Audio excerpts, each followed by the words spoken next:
Hello everyone, my name is Grant Waldy. I'm a professional engineer here at Parsons, and I'm sitting here with one of my favorite coworkers, Simon Duguid. He works in our IT department. Today we're making a kind of a podcast-style recording of the steps involved in using two drone-related programs, Litchi and Pix4D, and we're going to be going through all the various steps so that we can share this video with other offices. Hello Simon, welcome. Hey Grant.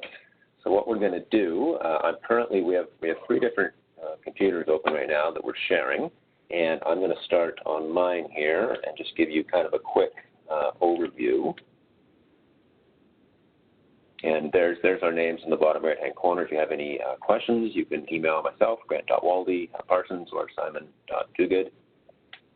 An overview. Today we're not going to be covering anything to do with the internal policies that Parsons has. If you have any questions, you can always ask either of us about that. We're not going to be talking about any of the external, either Transport Canada policies or the FAA policies, any of the regulations. Those are obviously different in both countries, but that would be a totally separate WebEx for that. And we're not going to talk about hardware either. The hardware, I'll just briefly say we use DJI products. We use the DJI Phantom 4 Pro Plus. But really what we're going to be talking about today are these two programs, Litchi and Pix4D. So that's all I have to share on my screen, and I'm just going to quickly hand things over to Simon's screen. Okay, so we're now sharing on Simon's computer, and what this is, maybe zoom out a bit, Simon, just to show everyone what this is. This is a real job we were working on, and this was on the west coast of Vancouver Island. And you can see it's a very remote kind of foresty area, and then maybe zoom back in on that.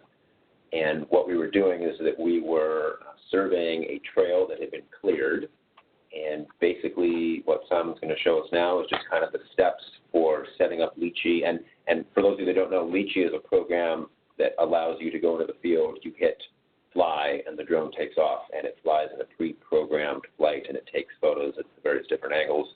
So really your client will be giving you the location, your client will be telling you what he wants, and you'll basically have what Simon has on the screen, and then you have to kind of go through the steps of creating a flight path. So maybe Simon, walk us through kind of how we lay out a flight here. Yeah, so basically we were given a alignment for this trail here, and you can see that is the red line right here. So what we're going to do now is the first step you're going to have to do is to see how high you're going to fly. Now that's going to be determined by all of your obstacles. You may have trees, telephone poles, other type of obstacles that could be impeding how high you're going to fly. So that's one thing you're going to have to check for. You may have to go on site to check for that before you do your mission. That's actually the recommended way to do it. Or you can just estimate it, but checking is always good. So in our case here, we determined that 60 meters was enough clearance to clear all of these trees to be high enough that we're not going to have any crashing of the drone. So basically what we want to do is start drawing points into Google Earth here, and I'll show you the example here that we've done. So as you can see here, these are our flight paths. There's one that goes for the flight out, and then there's the return that goes all the way back. So what we can do here is just show you right next to here how we would begin that. So we would go into Google Earth, and we would select a path. Then what's cool about this is it actually uses the Google reference altitude for all of this terrain. So we can actually get this to be relative to the ground. So for our example, we would set in our 60 meters right here. Once we click that, if we click extend path to ground, we can start drawing points in. That is okay. So if we draw a point right here, and then we draw another point,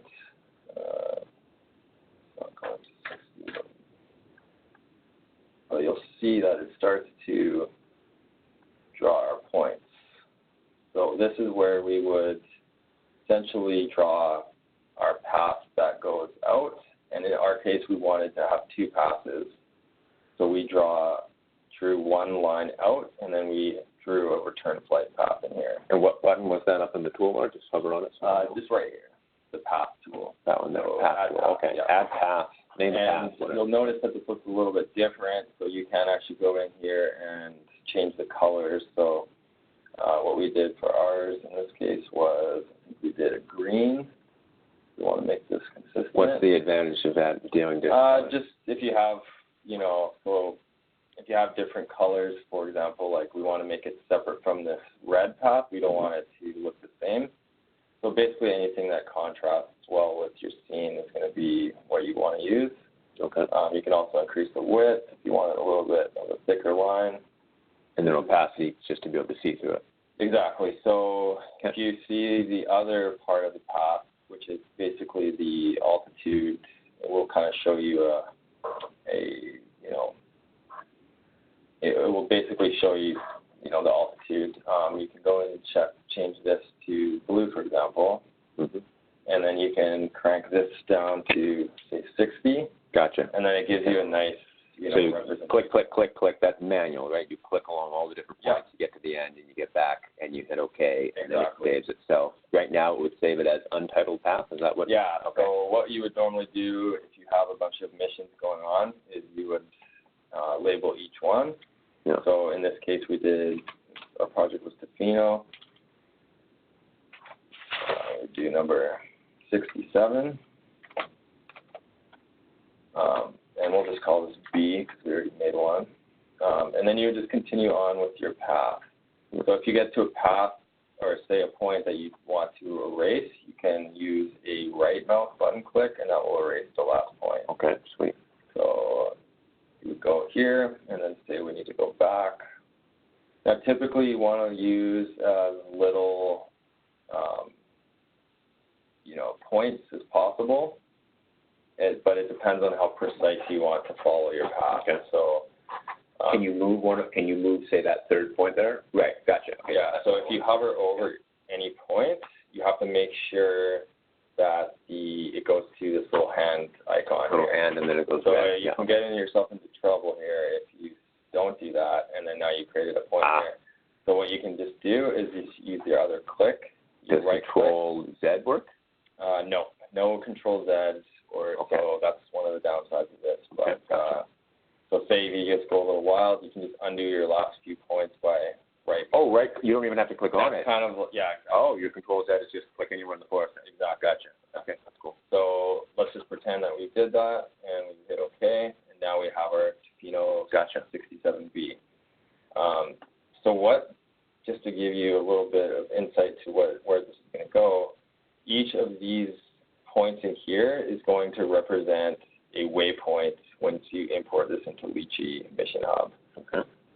So we'll learn about that more as we go here. So now that we have our path, now let's just, for this example, we'll continue on with this one because this was the accurate one that we had. Gotcha. So now that we have this path already, we can also, what we're going to do to get it into Litchi is we're going to go into here and right click, and we're going to go save place as. And we're going to find, probably create a folder with a bunch of these. In this case, I think we had about 76 missions. Okay. And you're going to save it as a KML file. Why? Okay. So that's just the way that you import it into the Litchi Mission Hub. That's good to know. So we'll create a new folder here, and let's just do this in 5.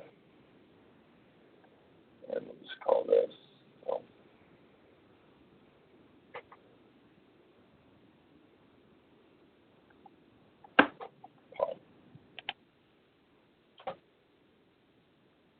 Okay, so Simon's just saving the new flag, and just before we progress on here, that red line, I want to know how that's imported in there. So you said that usually from the client, but the client will go into files. So say the client wanted to draw a new line, they would open Google Earth, and they would click on that button there, Add Path. Yep, very similar to what we just did without the... elevation. Yeah. Perfect, yeah, and then they send it to us as They KML. would send us the KML, Got it. like we would export Okay, so they send us the red line, we draw the green line at an elevation, we save it somewhere, we do, 1 through 76 different missions, and that's where we're at. Okay, so just to note that if they did not send us, this line in Google Earth, I mean, typically that's what we're going to get. You can also directly make these flights in Litchi app, but the only problem is you wouldn't be able to get this red line in. So that's why we're starting with Google Earth, because we can accurately, make our flight path relative to this line. So now that we've exported that, we can open up our Litchi mission hub, and we can see what this created mission in Google Earth is going to look like in our drone software Litchi. So this is Litchi, and Litchi is a program that you just go into Chrome, and it's flylychi.com/hub, and you have to create an account. And what was the cost on it? I think it's around $30, one-time fee. A one-time fee, and you also have to load it onto the drone as well, but we're not going to go over that in this. So that's kind of the main screen, and then Simon will flip over to what the mission looks like. And so there's the blank thing, and now he's going to import those lines that we just drew. Yeah. So this is the exact same location where we drew in Google Earth. Now we could be anywhere on this map, and you'll just see. You don't have to be right near it. Right, because when you open it up, it'll just be in a generic place. It's not going to jump to where you were in Google Earth. Out here, right? So then what we're going to do is we're going to import our mission here. And we're going to choose the file here. So you just find wherever it was you saved. You saved it. And okay, so Simon's gone to where it's saved, and basically you find that exact one. He scrolls down, he finds it, he hits open. He doesn't have to do that for the purposes here because it already is open, so instead he's going to click cancel. But then you basically hit import, next. And then it'll get you to then this. Yeah, so when you actually import the mission, it's just going to automatically open. Once you've imported a mission already, it's permanently saved in your missions screen here. So we'll go down to 67, the one we just created. And before you click on that button, what are the different ones? What's check? What are these different things? So this is just like if you want these to be private missions. In Litchi, you can actually select these to be public, so other people, on the internet, which you definitely don't want, seeing your flight plans and that kind of thing. So it's a sharing operation. This is just to open. These are other, cloud-based sharing things that you can do. That's a delete button. So there's a whole bunch of options to share. Typically, in our case, we're just more concerned with, the actual mission and opening it. Okay, so let's open it up. We're going to open that here.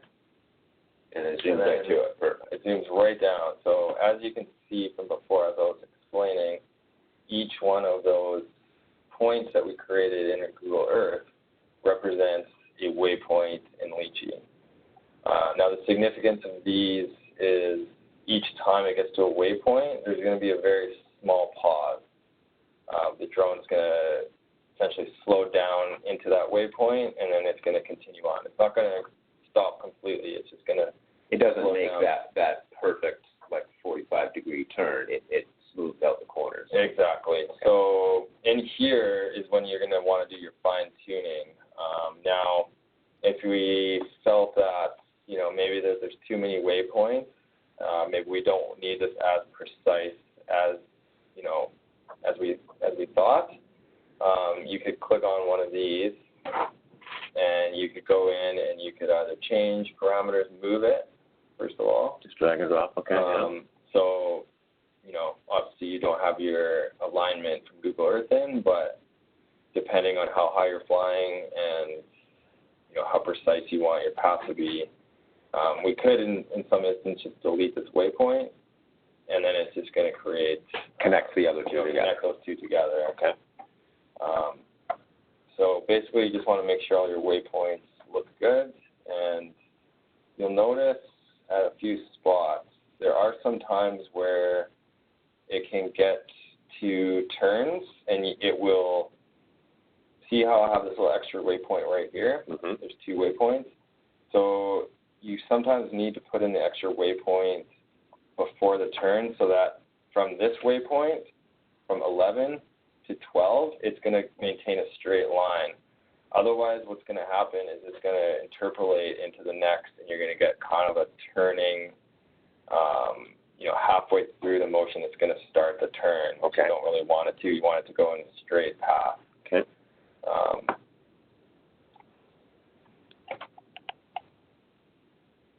Okay, so let's just go through this screen on the rig here.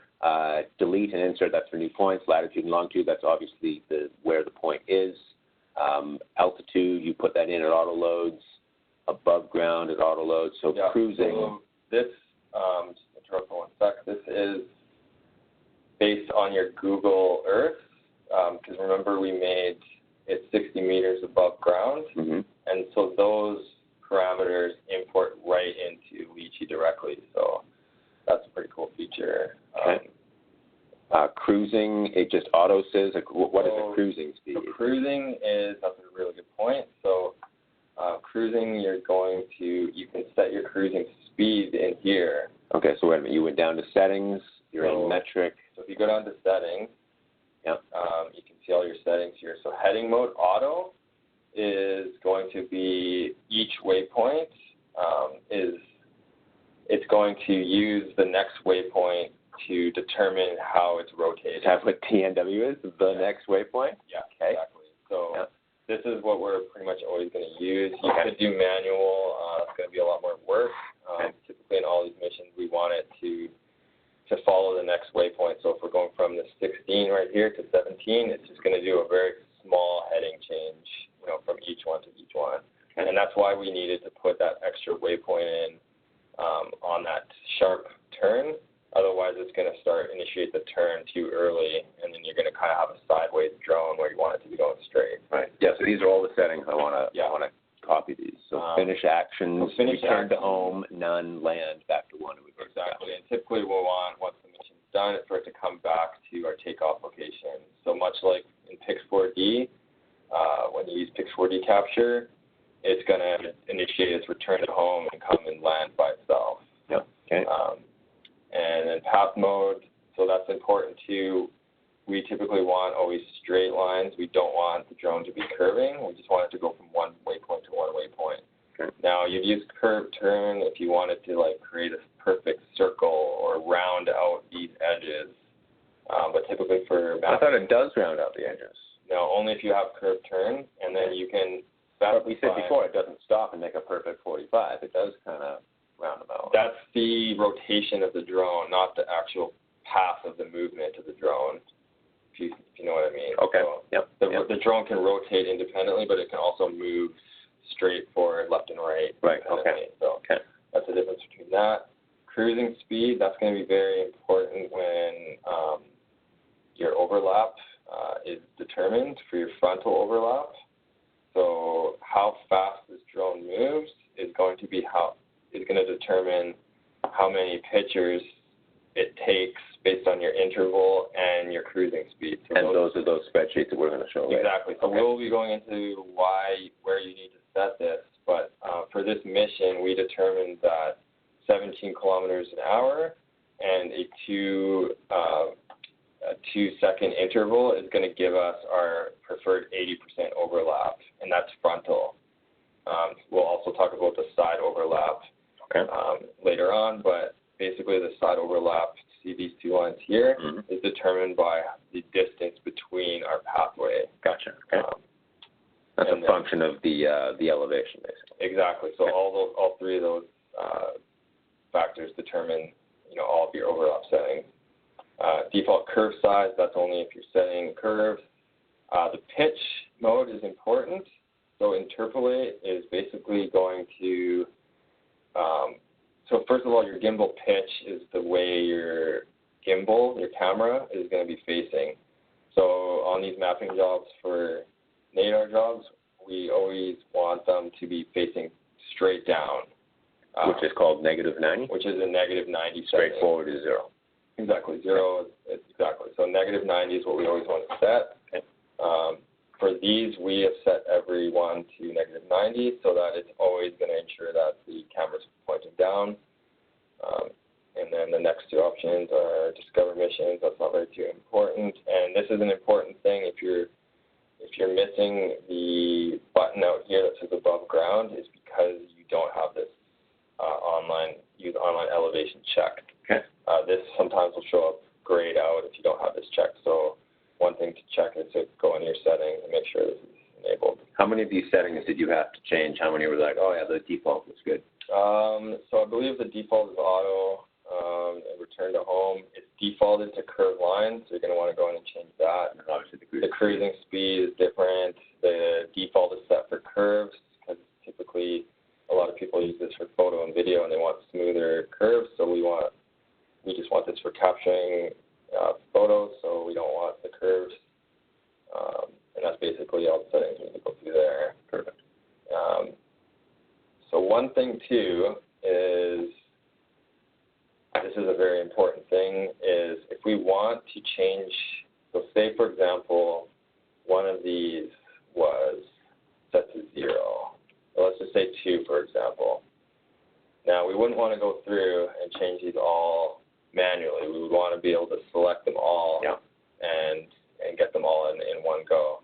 So if we click on one waypoint and then hold the control key, and then we click up another one, it's going to get into batch setting mode here. So what we could do there now is we go into our interpolate, we select every waypoint, and we put -90 in here, and then we could hit apply.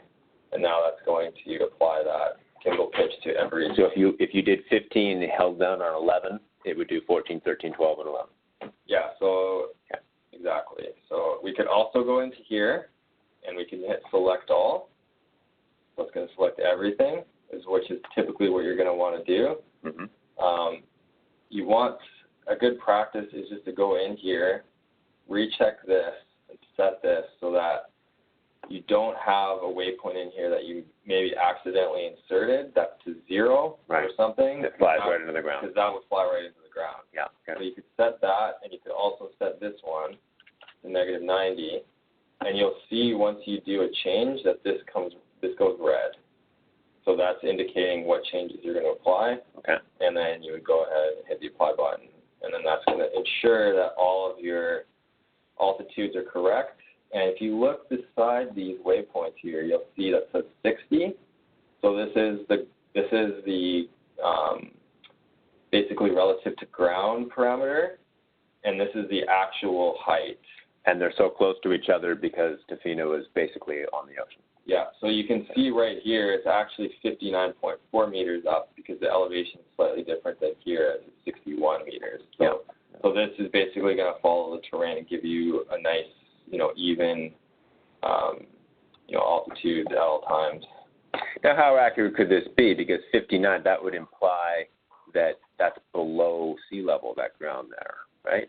So obviously it's not perfectly accurate, but you are pretty close in Tofino to being at sea level. It's pretty close, yeah. So, that's why we put it at 60 meters. We don't put it a meter above a tree. We put it a number of meters above a tree. So I believe in this case we're, maybe 100 feet over.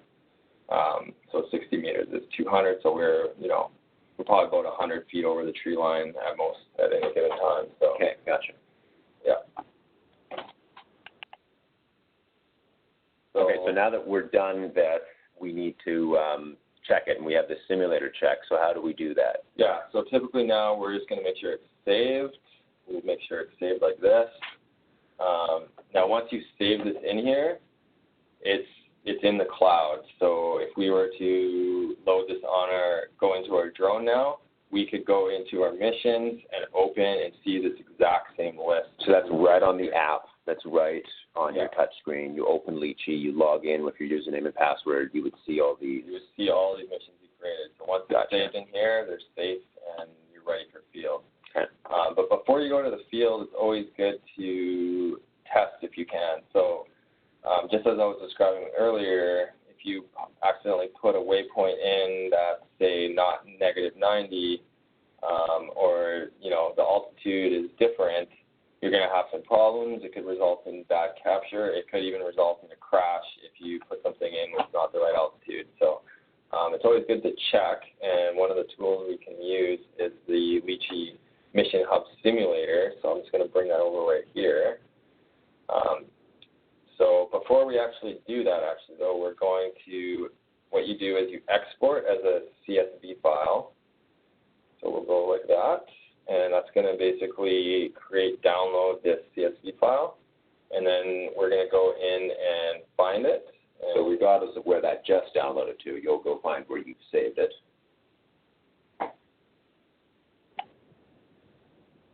So you click on Open, you find where you've saved it, and click Open. Okay. And then it's going to say Process OK. And then it's automatically going to open Google Earth. So because we had Google Earth open already, it started really quickly. Okay, gotcha. Yeah, so as you can see, this is where we did our flight planning originally. And it's basically... Okay, so what we're seeing on the screen on the left there is Tofino number 67, temporary places, and it looks identical to the thing that's about an inch up here that's checked. Yeah. Because they are the same so thing. This is just our old mission. So that actually doesn't represent this is just what's left over. So, but what you'll see here is when we go, so you basically, click down on your mission here, and you'll see this thing called Virtual Mission. Mm-hmm. So now if we double click on this, it's going to actually take us to what we missioned, and this is going to show the exact, flight that we just planned. So this is going to be, a pretty accurate representation of what the drone is going to do once you have it out in the field. And so just of note for when I'm watching this later, Simon's screen is nice and smooth, and the one on the WebEx is jerky. So it will smoothly go through, and basically it's the point of view from the camera, correct? So if at any point in here suddenly it looks up, we've now known that the gimbal is set to 0 instead of negative. Exactly. So there you will find that sometimes maybe you didn't select all the points, or you made some kind of mistake because you got a lot of missions you're doing. So this will just ensure that you have no mistakes in any of those settings. Perfect. Okay. So it's again, and it's nice and smooth on Simon's. The WebEx is all kind of jerky here, but it smoothly goes through. Yeah, I'll probably stop that. Okay, so that's good. Okay, so we basically finished with Litchi. We got the line from the client. We drew on our lines. We then exported it into the fly-through to see if it's crashing into the ground. And so now what we're showing on the screen here is an Excel that Simon has that calculates basically speed for various different elevations. So take me through that. So the first variable that you're always going to be working with is the height, the flight height, the altitude of the drone. So once we have that determined, we would put the 60 in here. And what that's going to do is it's going to give us our ground sampling distance. So what that refers to is the linear distance that one pixel accounts for. So if you had a GSD of, say, like 3, for example, then that we would know that accounts for 9 square centimeters on the ground. Is that to do with like the megapixels of the camera? Exactly. So that's going to determine how accurate our pixels are in relative to the ground. So is that specific to a specific camera?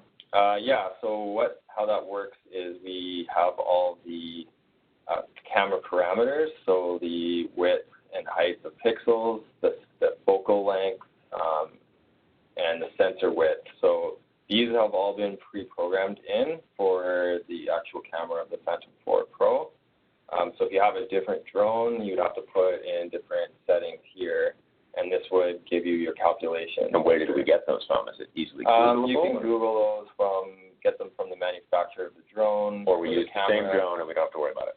Yeah, so so we could potentially, have a few of these different calculators. If we had, say, a different type of drone we used, we could set these up and have all these parameters and then save a new Excel file. Okay. And that way we would know, each time and get accurate, GSD values. So this could be used in the field, so it's something you'd want to load to your laptop. Say we got on site and we realized that 60 meters wasn't high enough. Right. So then what we need to do is we change that.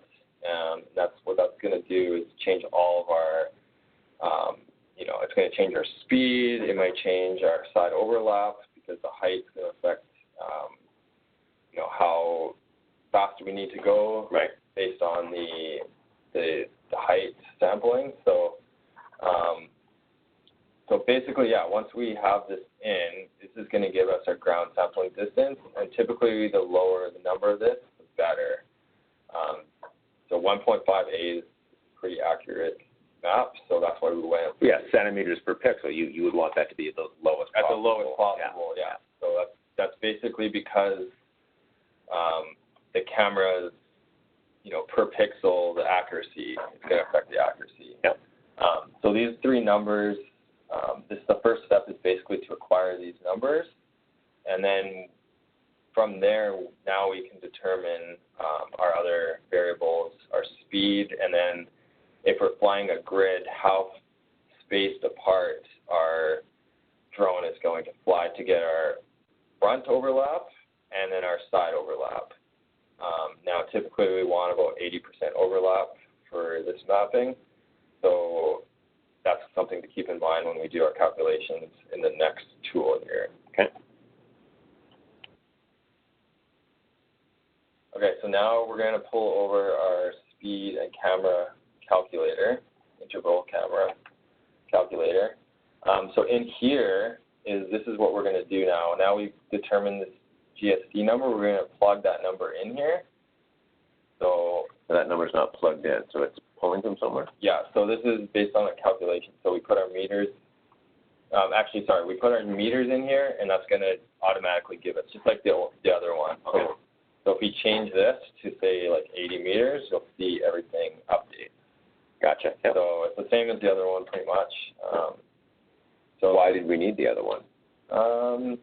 It just has more information and stuff in it. Okay, so, gotcha. So now that we have these, we need to actually figure out our overlap. So in here is where we're going to enter our desired overlap. So we're going to put in 0.08, which is 80%. Okay. Is that just kind of an industry standard? It's good to have an 80% overlap? 80%. Because that helps with Pix4D. Exactly. Gotcha.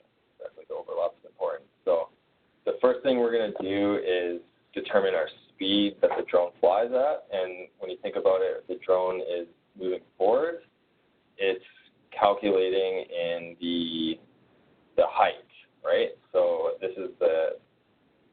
that's why we're saying based on DH. Gotcha, so, the height of the single image. Yeah. Because it looks down forward. and the height of the image. Yeah. I understand. So the width of the image is going to determine the side overlap. I get it. Okay? Yeah. So typically we want an even number for our interval. So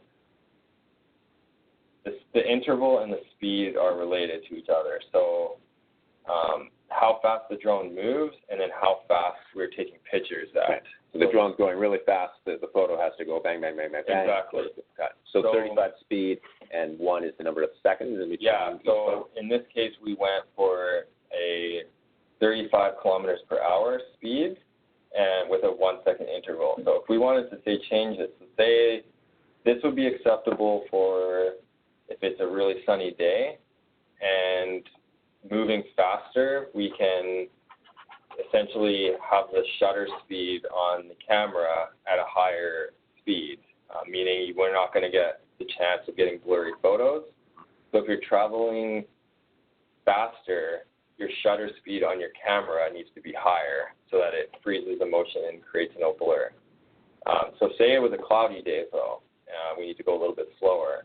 So what we could do is we could plug in 2 second, or we can start playing with the speed here to try to get it to be a 2 second interval. So what we want to do is really just kind of just be 70. What would? Why does a slower speed make So for example. Oh, I understand. Yeah. Half of it. Yeah, that's right. Yeah. That's right. So we want to try to get this to the most even number.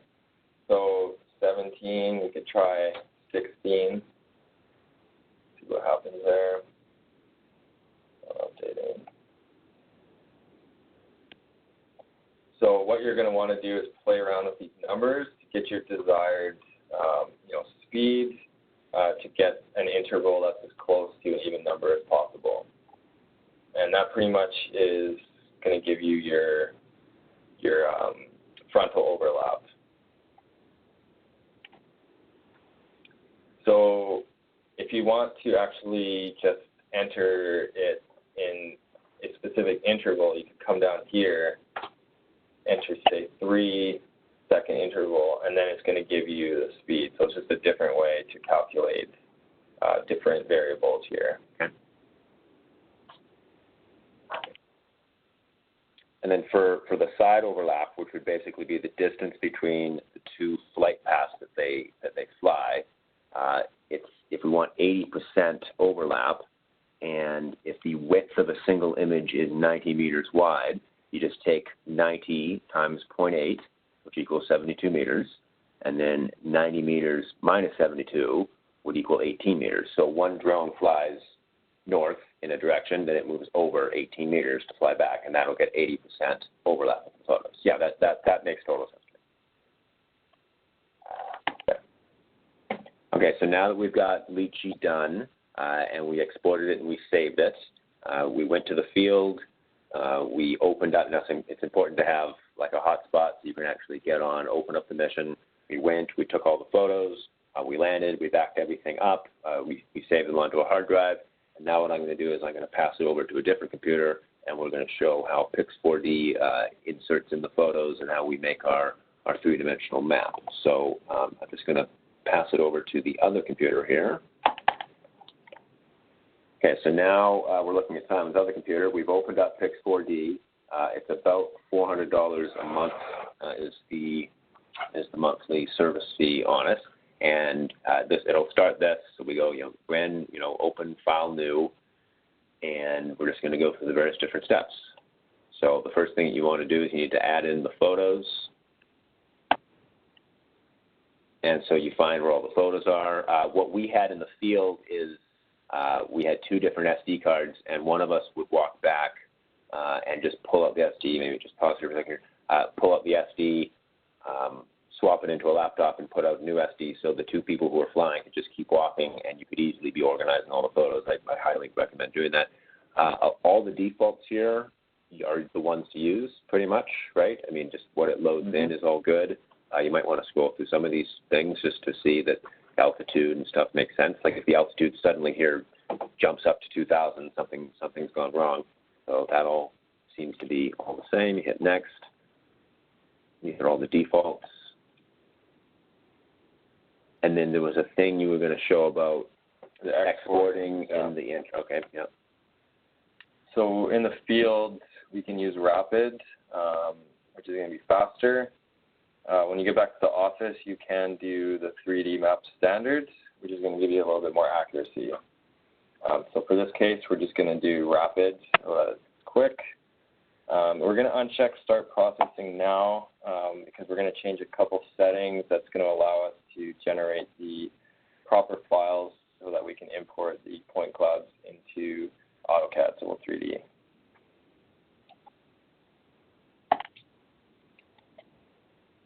Okay, so it's so you can see it. It shows all of the location. Use the georeference information to put these in the correct spot on the map. And I'll just pause here. So each red dot here represents where a photo was taken, and it's good to do this at the end of the day. Load in all of your photos, and then it'll be pretty obvious where you've missed stuff because you had to land and swap out a battery or something. So we can see we did this all at the same time, or if we didn't, we had some really good overlap. So that's where all the photos were taken. And we're going to go into our processing info. Now what you want to export for your CAD is this LAS format. So if you come in here, it's going to save you one step at the end. All the rest is good. And then you're just going to hit OK. And then you're just going to hit Start. So that starts in processing, and we found that each grid took about an hour on the fast computer. Yeah, that's correct. So I think what we'll do is now we'll go over to a finished one. Okay, so now we have a fully processed map. So if we go into our ray cloud here, this is what it's going to initially look like. And what that shows is every dot is something where they found photos, where they found the same rock in multiple photos, and they use 3D trigonometry to say that's kind of a tie point of how we're going to build kind of the 3D mesh. And we can show how it's captured these images to create these. So those are the angles at which the camera was at each time? Yeah, it must be. Yeah, the camera shooting down. Yeah. And then we can add in the point groups, and that's going to give us a full representation. And you can also click on this, and you can see where it made its matches, which is kind of neat. And the point group ones, it's kind of, if you zoom in, it's kind of see-through-ish. That's the point group one. And this is the one where we can use volume calculations. It does right here in Pix4D. Then if we turn all these off and we go to triangle meshes, then it's got the best kind of look. Yeah, there it is. Perfect. And what you can see is that trees don't necessarily come in very well, but certainly the ground, which is what we were surveying, just comes in great. Yeah, that's exactly what it looks like. So for our import into AutoCAD, we specifically need the point cloud information. So if you look under the processing options here, you can, if you don't need orthomosaic, you can actually uncheck this to speed up your processing. But depending on your needs, you may need this as well. And so then it auto saves, and I remember when I first did this, I could never find where it is. So if you go back into your File Explorer down here, it'll be where you saved it. It'll be in, so right there. We will have created that folder, but then it creates all of this. And so then where in here is the file that we sent to Dawn? So if you go under 2 here, Intensification, and then into point cloud, you see this LAS file, and that's the file that you would need to import into AutoCAD. And so for a roughly 100 meter long stretch, we got 54 megabytes in size. Yeah, so this was processed in the rapid mode. If you process in the standard mode, this file size will be a little bit larger. It just has more detail in it, so just something to note. So at that point, you can send it to your drafter, and then he can load it right into AutoCAD, and then from there, they can start playing around and doing cut and fill volumes and going from there. So if you have any questions, you can always email myself, bottom right-hand corner there, grant.waldy@parsons.com, or Simon. And thank you, everyone, for listening. Thank you.